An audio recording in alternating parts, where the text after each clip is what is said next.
Hey, welcome in. I got the wrong banner up. It still says Arnold Palmer. I didn't care for the Arnold Palmer. My guys did bad. Sander went out and laid a absolute Thursday egg. There was a lot of what might have been. He had a lot of good shots, but he also had a bunch of sixes and fives in the wrong spots. Didn't really matter. Some fun chasing some top 10 bets in that one. I had Tommy top 10. So Tommy finishes T11. That wasn't great. And Sung J top 20 was good. Noonan, I don't know if Noonan did very well either. It is what it is. Some of these weeks with the high variance, and we're gonna hit high volatility at maximum level this week. I'm in with Ron. Ryan's down golfing in Alabama or one of those states down there. And I'll let Ron introduce our special guests this week. Ron, take it away. Yeah, we're very excited to have Brian Mull here with us. Brian is a former caddy on the PGA Tour, tons of experience. He has been to TPC Sawgrass a number of times, and he knows this course very well. And so I've depended on his insights many times over the years, and so he's a great friend of Vespert's, and we really appreciate you coming on, Brian. Yeah, guys, good to see y'all again, Andy and Ron. Welcome. Thanks for having me. And let's talk a little players. TPC Sawgrass, Pete Dye. You either love him or you hate him, and sometimes both. Yeah, and right off the bat, the weather, it's kind of the same thing with last week. I know there was a lot of chatter about Sunday getting weird. Obviously, it didn't live up to what it was supposed to be. Thursday kind of sucked for some of the winds. I don't know what exactly your thoughts are on the weather this week, but I was just looking back at some of the driver usage numbers here, and obviously quite a bit lower than tour average. But last year was way jacked up. I don't know if Ron, you had thought was that just due to the conditions, or why do we have so many drivers here last year? Yeah, I think last year the conditions were pretty benign compared to what we've seen in the past. I know the course was much softer last year as well. So, and again, I know Brian can speak to that a little bit too with, when he caddied back in the day, it was during this time of year in March. And so obviously, we had it in May for a bunch of years and the tour decided to move it earlier in the year. And so, yeah, conditions are much different this time of year. I think it is interesting to look at, and I don't know if this is any, how related this is, but when you look at the past winters here since, 2019, I mean, we're seeing some very elite players. Obviously Scotty's won twice, Cam Smith, JT, Rory back in 2019. So, the average winner has been, 16-1 since it moved back to March. So, and just real quick, like wins, it's looking pretty calm Thursday and Friday. And I know, I don't know how a lot of times hard to trust. We already saw, like you said, Andy, it was wrong. They were wrong on Sunday, but it's looking pretty dicey on the weekend here. So I think a lot of people are rooting for that because for me, I love the volatility. When it gets crazy windy, though, it's almost especially with 17, it can almost be too much. So Brian, interesting to hear your thoughts on. Do we really want wind? Is it volatile enough? Does the wind make it even more volatile than it should be? What are your thoughts just based on what you've seen here in the past? Yeah, I mean, in some ways, the players is like an open championship where you can just be not only in the wrong side of the draw, but the wrong segment of the draw, where there's a couple of hours where you're teed off on 10 and you're catching 17 just at its worst. We've seen, good rounds go sideways there where, obviously there is no bailout. There is no other way to play that hole than to hit a good, solid golf shot and hope that you guess the wind correctly. I do enjoy a little bit of carnage. These guys are very, very good at golf, and the tour sets these courses up a lot of weeks to make them look very, very good at golf. So I enjoyed last week for that, even though I didn't have any dogs in the hunt on Sunday either. But yeah, I mean, there's guys that can get eliminated by the tee times at this event for sure. Hopefully, Sunday at least you'll have everybody in the same same score. Maybe if the leaders catch it, they'll all have to endure similar conditions. So there'll be some equity there. Let me ask you this real quick. So when you caddied here, it was all Bermuda, right? Because I don't think they made it. They didn't do the whole rye overseed rough. So, and I know Roy made some comments about how it's so much easier for him to be aggressive with the rye overseed. Like, I don't think people really understand, especially people who don't golf much, just how difficult Bermuda and how unpredictable it can be to chip from. So what would you say to that, even from your days on the bag where, having to deal with that Bermuda rough and just its unpredictability?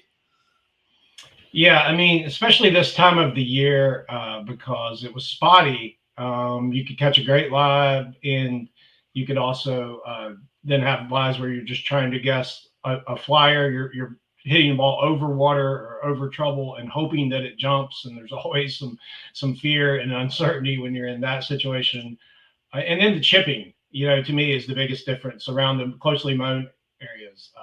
Grainy, tight Bermuda can make the best players in the world look silly.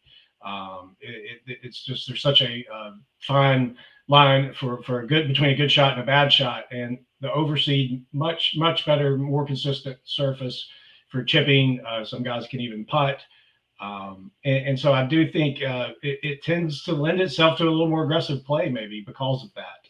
You're not as worried, and in the past, maybe the shorter hitters could get it out there, chase it out there on the dormant or the thinner Bermuda, whereas now it's a little bit softer, and that plays to the power hitters' advantage, as we saw with the leaderboard last year with Xander and Wyndham and Scotty Scheffler up there. I just think of Kirshner, Klaus. I just think about him every time we come here now, because his betting card last year, what was it? It was Xander.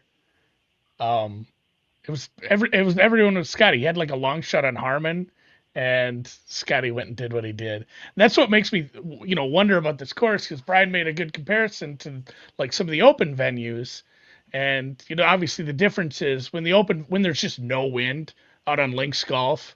Sometimes it does just become, well, this is easy for some people because there's nothing. It's just wide open and there's no wind. Whereas this obviously still trouble everywhere. I guess it's harder to pick out key stats here. Obviously, it's just like be really good at golf and have wicked approach accuracy because of these smaller greens, and you got to put it somewhere. But I mean, what are you focusing on this week outside of just the obvious is like approach accuracy? You have to find the spots on these greens because of how they're divided up, and obviously you're going to run into some problem putts even if you are finding greens in regulation if you're kind of in the wrong section, to put it lightly. Yeah, I mean, so for me, I think off the tee is just crucial this week, and that's where I think the rabbit hole comes in, where we have so many different metrics to look at that a lot of sites don't have. And I think the ability to, for example, look at, okay, how does a guy perform off the tee when you have high water danger? And so, we have all the courses that have, I think it's 10 plus holes. And I do factor water balls into that as well. And so looking at that as a filter, and then, high missed fairway penalty. One thing, I noticed that, and I don't know what it was back in the day. I think it was 3 inches or less. Brian, you can correct me if I'm wrong, but I think last year they bumped the rough up to 3.5 inches here. This year it's up to 4 inches. And so I think they're intentionally trying to make it, elite, even harder than it is as far as off the fairway. And so, for me, just looking at even something like distance from edge of the fairway, something we talk about all the time. I just think, for me, I'm really emphasizing off the tee this week. And that's where, Scotty, I think for me, Scotty is kind of the, it's hard because you're trying to pick your spots with him, and, he's 5-1 right now. And, for me, just his ability to thread the needle on so many of these tee shots, where you have to lay up on some holes, his ability to hit it far when he needs to. So for me, I'm putting a lot of emphasis off the tee this week. I'm decreasing putting. I did a little correlation model where, putting is way down here compared to the average tour course. Not that it's not important, but for me, it's all about ball striking this week, as I'm sure it will be for a lot of people. So, Brian, would you disagree with any of that, or?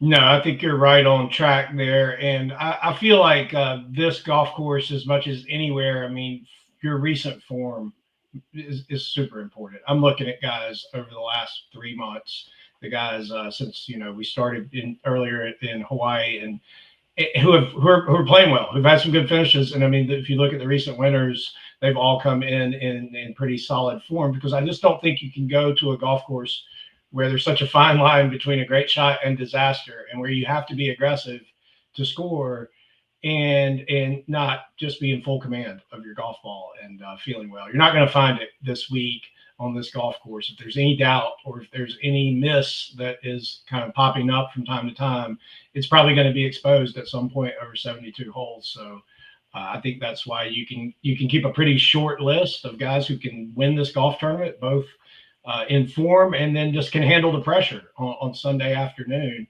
The stadium setting there, 16, 17, the tee shot at 18. I mean, that's as good as it gets. Whether you like TPC Sawgrass or not, it is a phenomenal tournament championship golf course, especially down the stretch. That's where I've always had this plan, Ron, with one and done, where it's just like, where do you use Scotty? Because Scotty's going to be the favorite in, unless something weird happens, every tournament he plays. So you got to find a spot. And I just said, well, I should just use him where there's the most money. And he's won, and it's here. And I just kind of wanted to pivot to him because last week was his worst putting week of the year. It was his worst putting week since the U.S. Open of last year, it looks like. And that kind of scared me. I know the green's slightly different, obviously the size and how you should play this here, but I know you downweighted putting, and I guess that's kind of where I'm at too, where I just don't want to overthink it and worry too much about Scotty's putting woes, because other than that, he looked like he's kind of rounding back into where he needs to be, and it's just such a perfect course for, like Brian said too, you just hit the right shots and thread the needle, know where you're going. And I mean, I just, again, think of last year's Sunday. Yeah, and I mean, look, I jumped on him this week. I've been waiting, and he had the injury earlier in the year. He looked a little rusty. Still looks like he's a little bit off, but I mean, he's just right there lurking. And so my thinking is just trying to pick the right week to jump on him. And so, I know, is he really going to three-peat at a course like this? I mean, I put a tweet out the other day where just looking at the elite players in this field and how they've missed so many cuts. At this event. So it's like, I just think, even if you look at Scotty when he won 2 years ago, I think he only gained 1/10 of a stroke putting. So I think his ball striking is just at such an elite level where he can overcome that. So I jumped on board this week. I know those odds are still pretty tight, but Brian, what are your thoughts on Scheffler? And as far as I know, he's probably the favorite, but are you in favor of betting someone at 5-1, or are you always going to go further down the board in that situation? I'm not betting him. On Sunday afternoon, I'll probably be asking myself why I didn't bet him. But you look at his progression since he came back at Pebble Beach. He lost shots around the greens his first two starts, which is to be expected, right?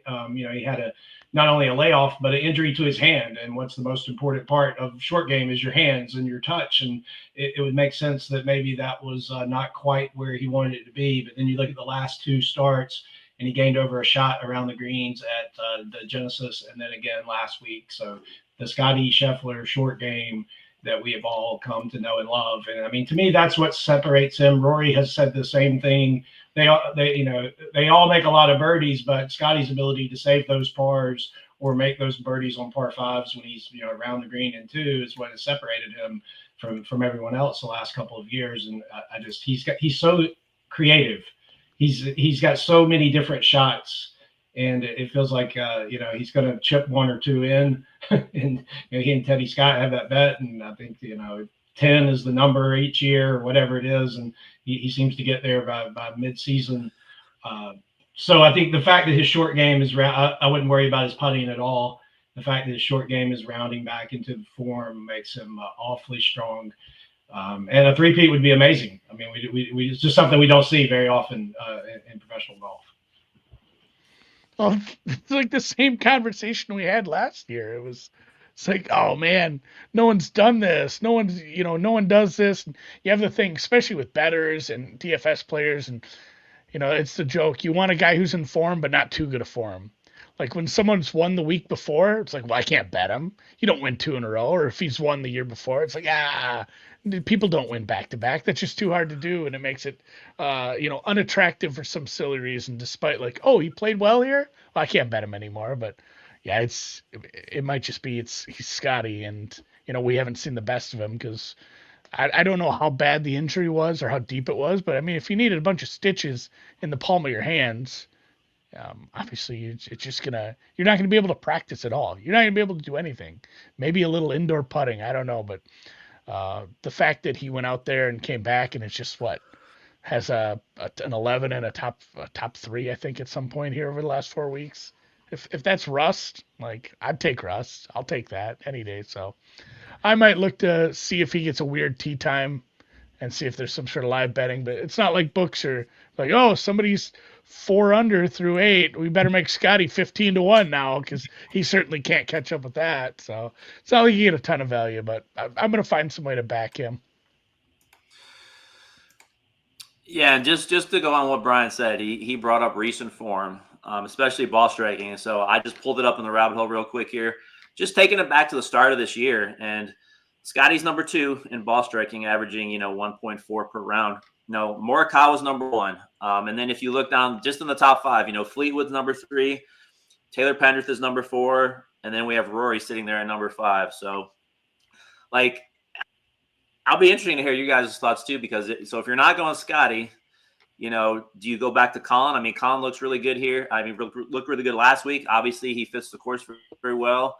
But you have this group of second tier guys, whether it's Colin, JT, Cantlay. I mean, these guys just have not won in so long. And so that's what makes it tricky for me is, if you're not taking Scotty, who are you going to on the second level?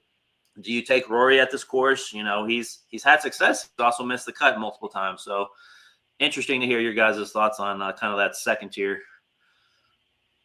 I bet Ludwig. I think he broke my heart. I had McNeely at Torrey a few weeks ago, and I made a statement a couple of years ago that I thought Ludwig had a realistic chance to get to number 1 in the world, and then I kind of backed off on that a little bit. But when you look at how he's shown up in the big events, at least for part of the week, if not the entire week, and you look at this golf course that requires precision, and then you look at what he just did in a signature event, why not? Why can't he win this event? Do you trust him coming down the stretch to hit the shots on Sunday? I think I have a little more trust than I had a month ago. And so I feel like he's a guy that I'm backing there. And I haven't bet him a lot because I thought his price was unfair most of the time based on, it was more on what could come and what to be. But I took a shot on him at 17 this week. Yeah, I bet him last week, and obviously, an uneven day, but he had, God, what was it, right at the beginning of round 3, or maybe it was Sunday where he went on a little bit of a tear. Obviously, the finish didn't look that good, but he found some stuff, and yeah, I can't seem to get him right. I've picked him in the wrong spots. I think the only bet I've ever won on him is somebody had props on him to make the Ryder Cup team at a pretty decent number when it was early on. I sat on that for a long time. And I mean, I went and sat and watched that whole press conference waiting for the announcement. That was a nice win, but I might end up back on the board with him. I pulled up for people watching here, you can see I pulled up a split. This is the high water danger I just went last 2 years to get a decent sample size. Obviously, there's not a lot of splits you can pull that don't just have Scotty at the top. That's kind of how things go. But it's interesting, some of the names. And it's funny, too, because we talk about elite people here. And it's hard to go too far down the board and find long shots. There's a lot of the elite names. And, I guess I'm not ready to throw Russell Henley in elite yet, but he went and did it. So he's a guy, that the models always love. Everybody's stuff always loves him because his approach and ball striking is so strong. But some of these other guys, like we talked, Colin, McNeely, Xander, Rory, nowhere to be found though. I might have to scroll down a bit. This is the thing I love doing here is if you click on average now, Andy, yeah. You see Scotty on top, and so I always love to see, well, how big of a lead does Scotty have on people? Which a lot of people, it's great for modeling to use the rank, but when you actually look at the raw data, that's when Scotty, like, just his dominance, even over a long period of time, and you can see it there. He's just, yeah, it's 7/10 of a stroke better, and then it's a decent one between Hideki and Xander. He's 3/10, but from then it gets pretty tight. And even like you're saying, I have Rory a ways down here. I mean, he's still gaining. He's somewhere in the 30s, I suppose. But it's interesting to look at some of these the water stats and like the high rough stuff too. But Xander's somebody I haven't been able to get right. Obviously, like I said, I backed him last week. Wasn't close. Similar to Abear though. Saw some things. He had some nice holes.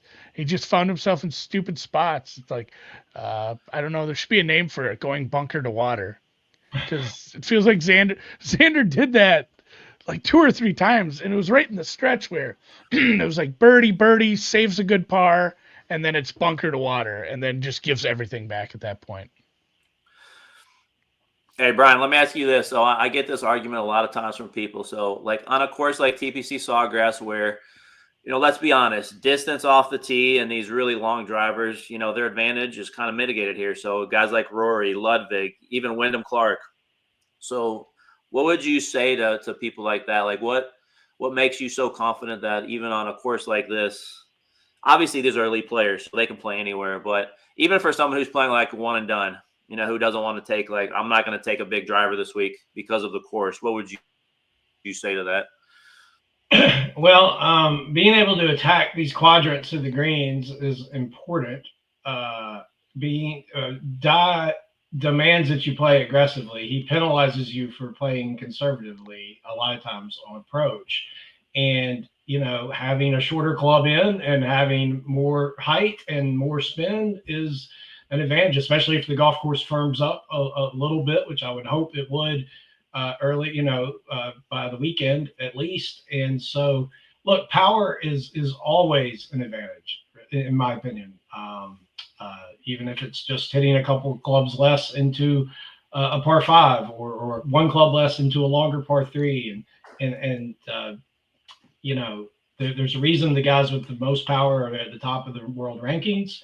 And, don't be afraid of a Wyndham Clark, for example. I mean, showed a little bit last week, had a rough weekend, but played pretty well here last year, and has the big boy, the big boy finish of a U.S. Open.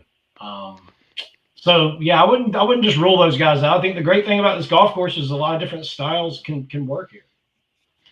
Noonan and I had that conversation a couple weeks ago. It's like, we were talking about maybe we don't want bomb and gouge here. Maybe we don't want long drivers, but those guys aren't hitting it 350 with magic. They're doing it with clubhead speed. And, sometimes that helps in other spots too. Just because you're not taking the big dog out every hole and ripping it, and you're playing in Mexico and you just drive it 375, like that clubhead speed's going to come in awful handy if you're in the shit, if you're in the rough, if you're hitting some of these fairway iron or, fairway woods because you have a longer approach shot. Like, it's still beneficial in other parts of the game. It isn't just a one-trick pony thing. And it's funny, Ron brought this up too, or one of you did, the apex height. I pulled that up in the rabbit hole too. And Clark is there. And Clark is someone too that, when we saw him win his big one, it was a lot of his hands were perfect. Like, he saved himself in a lot of spots. It feels like, it's a week like that where you get a little bit out of position or your approach shot isn't coming from the perfect spot. You need to save it. I haven't been keen on him at times this year. He's been a little inconsistent over the past year, but he's somebody that kind of is on my radar. I hate backing him, but obviously, this didn't help. A little bit of confirmation that his apex height is looking pretty good. Frankie Sappin the third, though, number 1. I'm sure that's not a terribly big sample size, but Minnesota's own. You're muted, Ronald. Yeah, he's 30 rounds, but I think these swing metrics, I think they do tell a story in less sample size. So, but yeah, interesting to see young guys like him. So the interesting thing to me is there's 3 guys who have made the cut every single year the last 5 years, and they're not 3 names you would expect. Siwoo Kim, Tom Hoge, and Denny McCarthy I can see, but a guy like Siwoo Kim who he gets so easily frustrated when things don't go his way. I think it was just interesting to me. That just shows you another crazy thing about this tournament where, a guy like Siwoo and Tom Hoge, who is not good off the tee, has had, not maybe a lot of top 10 finishes here. Obviously Siwoo did, but just to see, the variance, and even some of these guys you would not expect have actually had good success here. Yeah, I was looking back through like the last 4 or 5 years results, and I mean, you look at the top 20 after the fact, and it's kind of like what happens a lot at the majors. There's not a lot of huge surprises. I mean, yeah, there's the occasional David Lingmerth, or Brian Harmon has proven like that, but this is a place that makes sense, that would fit his game. He's from that part of the country, and it's a precision golf course and short game's elite. But there's just not a lot of guys that you're like, you either look at it and say, yeah, well, they're one of the best players in the world, or they came in great form, or it's a really good course fit for them. So, while you'll see some variance early in the week, I think after 72 holes on this golf course, it does kind of separate and identify the best players. But yeah, I would not have guessed Siwoo with his his volatility internally, which is right there with Tyrrell Hatton, probably. That's wild that you were talking Siwoo too. I just pulled up, so I went to average finish position, and I looked back a little ways because I was going to whittle it down. So this is last 5 years, average finish position, Florida courses, only Florida. So, obviously there's some guys who haven't played down here a ton. I sift out some of the guys, but Siwoo, Florida courses, 7 stops, averaging a 22.3 for his finish, only beaten by Scotty. That is kind of wild. And I guess he did, he has his win here forever ago, but there's some names I guess I wasn't super expecting. Obviously, Max Homa, probably not going to fit in Brian's bucket of coming in here playing hot. I don't know quite what's going on. Maybe, sometimes we find out Max Homa very likable, which helps out. But sometimes it happens. This happens a lot where somebody plays some hot golf for a couple of years and it just goes away and it never comes back because golf is super hard. And sometimes, we say like, oh, when's Homa going to get it together? Like this is the outlier. Sometimes the good play was the outlier. And he just never competes again. And I don't know if that's the case, but obviously unbackable until we start to see even some reasonable golf for him. But it's wild over the last 5 years. Played pretty well down here.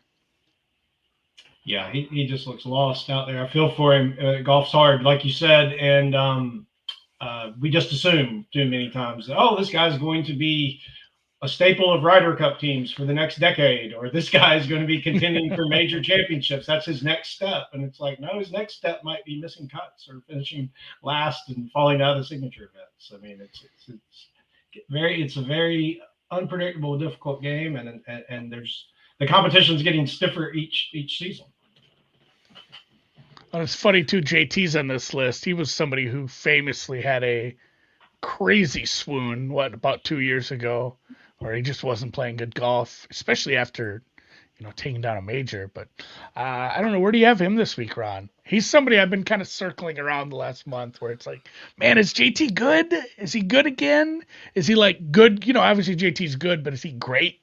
Is he among the names that you can back to win a big boy, a signature field, or players, or a major at this point? I'm not quite there. I kind of want to see it still. For one and done, he's one of those where it's like every week I talk about him like, oh man, just going to feel so bad if he goes out there and JT's it up. So I don't know where I'm at with him this week. Yeah, there's just a group of guys, and I'm looking at his player page right now, and he had so many putter changes, and you look at we have this average strokes gained summary where you can kind of look at his rolling data, and the ball striking is just immaculate. And then you go to the far right and you just see, just all red for putting. And so, yeah, he's in a handful of guys that I just can't get a grasp on. Him and Cantlay are kind of the main two. It's like they should be better than this. You just expect them to pop, and it's just the same thing every week. He'll finish top 5, top 10 in every single model I run. And, it's just, he just cannot get a consistent finish going here with the putter. So, and that's something else. I know we have, Poetry of Alice Greens this week. And so, I know he's been a little better on those surfaces, but yeah, looking at it there. So, Brian, you have any thoughts on JT? I've wasted a lot of money on JT and Pat Kentley in the last 2 years, and both of those guys, it's just, and this is just like observational, but like they're making a move and they get within a shot of the lead or two, and then here comes a double bogey or a bogey with a wedge from the middle of the fairway. It's just almost like there's this anxiety, and which is crazy when you think of how many golf tournaments they've won on the PGA Tour and throughout their life. And it's got to be a mental block that they get. The game is there to put themselves right in that position, and then there's either a horrible hole or stretch, and they kind of fall back into their comfort zone of top 15, top 10, and it looks good on paper at the end of the day. But if you're backing them, it's very frustrating because they never really gave themselves a legitimate chance to win. Yeah, you can see his putting breakdown too here. Obviously, over a bigger sample, it's very bad because he just had some struggle with the putter. But the POA Triv is going to be the highest of all of them. I don't know. You can look at 2 years worth. Even 2 years worth, it's negative compared to the field. But last 6 months, POA Triv, he's played 8 rounds on it, and he's gaining almost a stroke. So maybe we see some success here. Maybe somebody I use in DFS or something. I don't know. And I need some of those contests. I'm hankering for like the major ones, the tiers where you pick those guys. I don't know. I just love those. Maybe they have some of those for the players. If you have one of those, just DM me. I want to be in on those. Yeah, so just speaking real quick on the Poa Trivialis. So, I've never personally played on that surface. Obviously, mostly living up here in Michigan, but Brian, for those people who are not aware of how POA Triv is different than, it's clearly nothing like West Coast POA. And, the comparison I always get, and I think you might have told me this, is it's basically smoother than bent grass. It's like a velvet carpety type surface. And so just speak to those people who maybe have never experienced Poa Trivialis, how it's different and how it's nowhere near regular POA.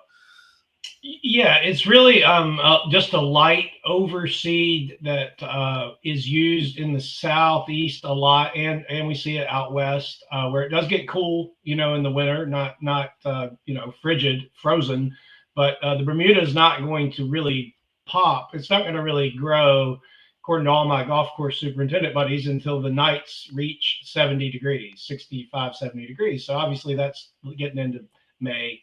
A lot around here in the South, or at least at late April. And so the Poa Trivialis kind of fills in the gaps, and it doesn't impede the Bermuda. So they use it at courses where they have events, so they need the greens, rolling smoothly. And it is, it's just kind of just a nice smooth surface, a little sticky. Not as much grain as there would be in the greens if they were just true Bermuda, but there is still a little bit of grain in there. And but it's a nice surface for the ball to roll on. But I think the subtle reads and certain guys, just Justin Thomas, probably one of them, have a little better feel and ability to read them correctly. I do think, guys who putt firmly, it's kind of an advantage on Poa Triv, to be honest. The guys, the dying putters, maybe sometimes get a little wiggle at the end, but the guys who putt firmly can kind of knock it in the back of the cup. Maybe a little advantage here. I don't know if we have any metrics for that yet, but that's just kind of a visual observation from the years. Hey, would you say that just thinking about this time of year and from your experience, would you say there's any Bermuda peeking through yet, or would you say it's like 90, 100% Poa Triv, or would you say there might be a little bit coming through here?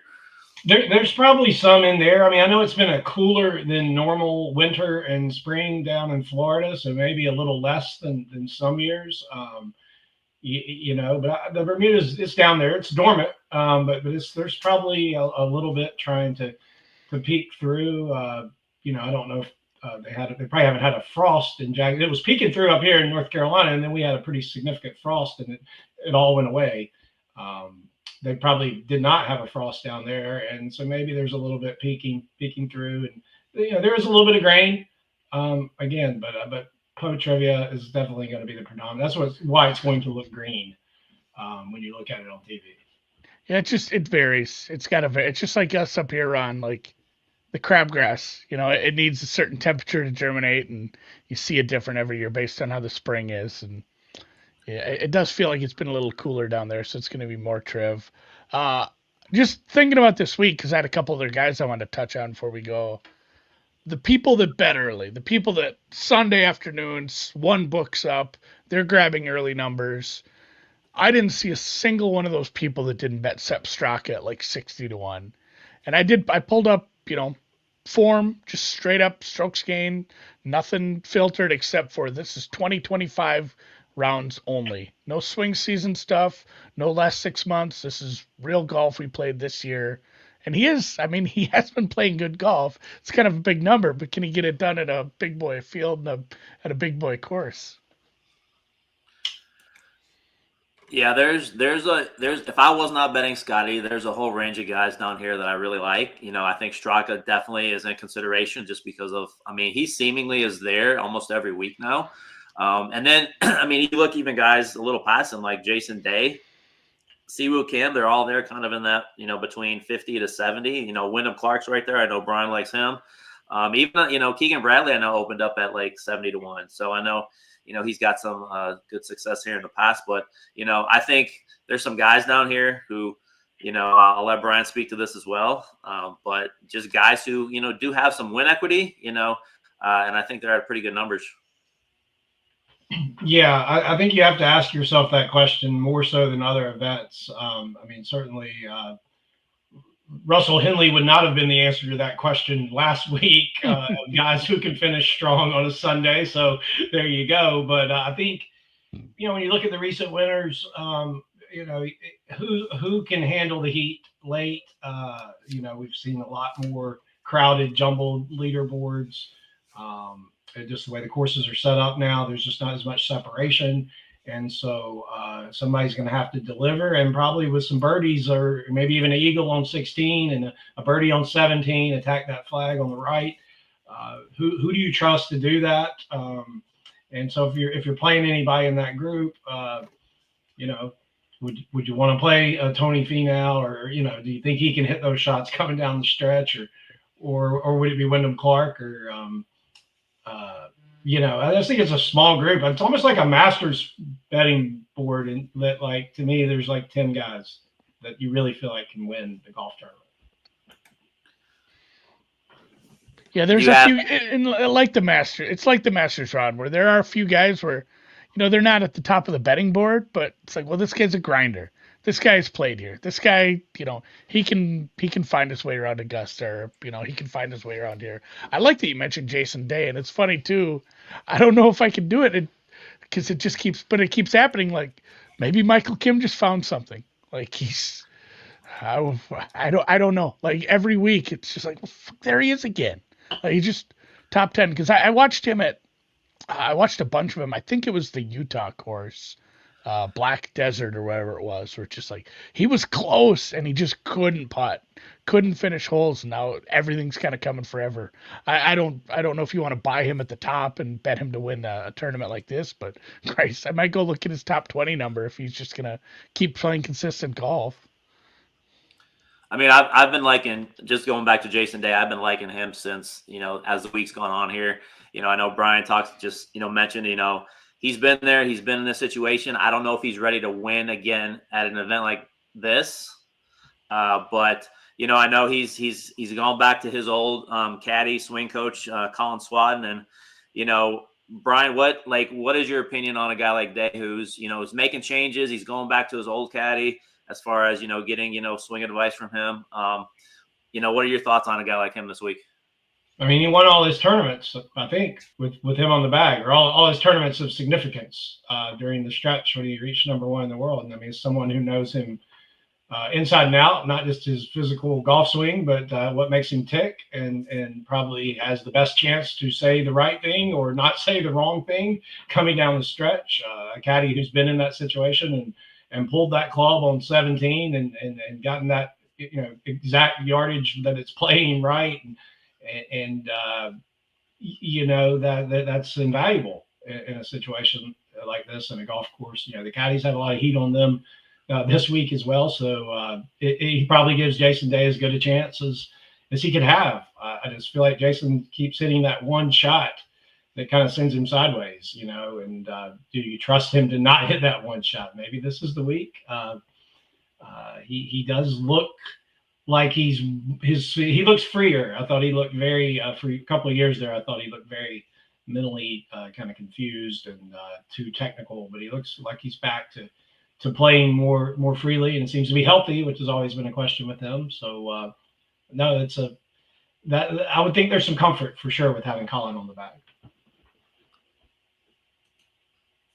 What the caddies don't come up until it's like, oh, this is a huge deal, or why didn't he stop him? Who was the guy the other week, Ron, that he took like the triple out of the water? I can't think of his name now. Oh yeah, I know who you're talking about. He had the lead there for a bit. Was that Genesis? Yeah, I think I don't know what it was. Was it Knapp? I don't know. It might have been Knapp. So somebody made some very bad decisions, but yeah, Jason Day. Somebody made the joke that it was just it's the stupid new clothes. Like his mind has got to be just focused on, do I look dumb this week or not? And he's not overthinking it and making all these little tweaks all the time. He's just playing decent golf, and obviously he's played well in Florida in the past. Yeah, hey, related to caddies, really quick. Since we have a caddy on here, so let me put you on the spot really quick, Brian. Give us one caddy on tour that is very underrated, that you think doesn't get enough credit, or that you, in your opinion, is just really, really good on the bag and maybe nobody talks enough about. Is there anybody in particular? I mean, I think what JJ does for Morikawa is I think his involvement there is, the trust there is very high level. I mean, Colin's obviously a very analytical guy, and I think JJ to be able to handle that is pretty impressive. There's a lot of good caddies out there. Russell Henley's got a good one. His name is leaving me at the moment, but he caddied for Jimmy Walker when Jimmy Walker was kind of in his prime, and I think has been a big part of Henley's continued success. And you could tell he was relying on him and keeping him very calm, very decisive.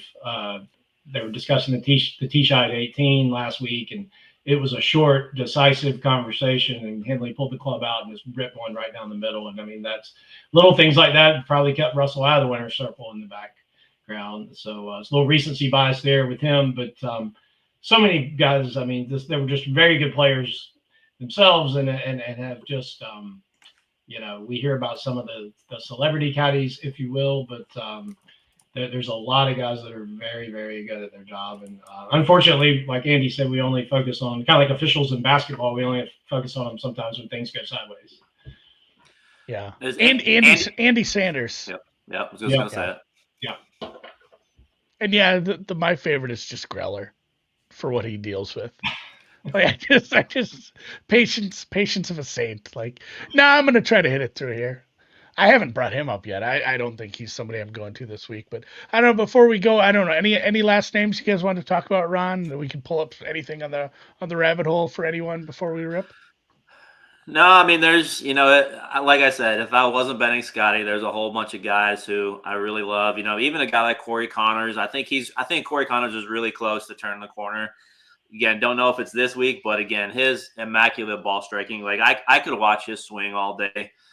So I think he's another guy I'm watching. Again, Daniel Berger might be a little popular. I know he's making his return, kind of rebounding into form again. So, he's always dangerous on these types of Florida courses. And so, yeah, it's just, if you're playing DraftKings, DFS, there's a lot of guys in this mid-range that you could pair with Scotty in your lineup. And I think you could be pretty comfortable with. I just pulled up Pendrith. I sorted it by ball striking for just 2025, and he was third, trying to figure out. And obviously, it's a short game. I didn't realize it was this bad though. Like he's gaining so much ball striking, and hasn't made either of the cuts. I guess he made the cut He finished 50th at the Genesis. That's his best finish over here so far, but probably not a guy I could back down here right now. And you do need to have a little bit of a touch And he apparently doesn't have that. Maybe he finds it sometime because he's somebody a lot of people have loved. Again, you pull up approach, you pull up ball striking, he's going to pop up there with the Corey Connors of the world. Anybody down here you like, Brian? Any long shots you would even consider this week? I've got a little placement bet on Nick Taylor. I just feel like Nick Taylor's a guy who has shown that he's not afraid of the big boy fields and the course fit. His approach game has been excellent. He's a guy who can find a lot of fairways and just he's just one of those flatliners. His personality, I think he can handle the ebb and flow of a golf course like this. There's some pretty high numbers out there on him, but I think he's a guy that he's had a little bit of success here. I think he was maybe first round leader or close to it last year with a 66, and he would be a guy down the board. And then I have a Hideki betting problem this year. I'm just betting pretty much every week. Again, because I think that he can handle it. He can stare down a Scheffler or a McIlroy on a Sunday if he's right. Taylor has the right makeup for a winner here, where he's been, T26 cut, a T16, a cut, a 79th. Like that's like everybody's course history here, where course history doesn't matter. But it's funny too. He's another one too, and this is last 12 months. Poet Triv is his best surface for putting, because that is something he has struggled with a little bit this year. I mean, relatively, it's not bad, but he's been much better on approach. And obviously we love him. That was one of my favorite moments at home, the Canadian Open, because I made the rest of the family was on a different floor, and I made a very loud noise. And the wife said, she's like, well, I just told the kids you want to bet. I'm like, I didn't even bet on him. It was just that exciting. It wasn't even a bet this time. She knows, but yeah, I might just pull the trigger and do the solo bullet this week on Scotty. And then I like what Brian said, at some placement bets. Because like I said, there's some guys I like. I just don't know if I like them enough to trust them at a big course like this. Yeah, I mean, we're getting plus money on Russell Henley to top 20 again. I mean, if he's finished top 20 here 3 years in a row, I guess you could say, like Andy was saying earlier, well, he won last week. We can't bet him, but I mean, why not? And he's someone I've had. I didn't even come close to his name last week, obviously, but he's someone I've bet quite a bit over the years, especially in it's a mid-tier tournament. He's just a wizard with the iron sometimes. Like, I got to back him again, and I've probably lost a bunch of money on him. So it sucked not having him, but it felt nice for a little validation. Like, see, this is the guy I thought was good. It didn't make me a dime, but I was kind of proud of him for finishing on a Sunday, I guess. We've seen that a few times where he's melted down. But all right, yeah, well, you can find it all at the Rabbit Hole, guys. Ron's betting article, DFS articles, those will be up soon. He'll have some first round stuff.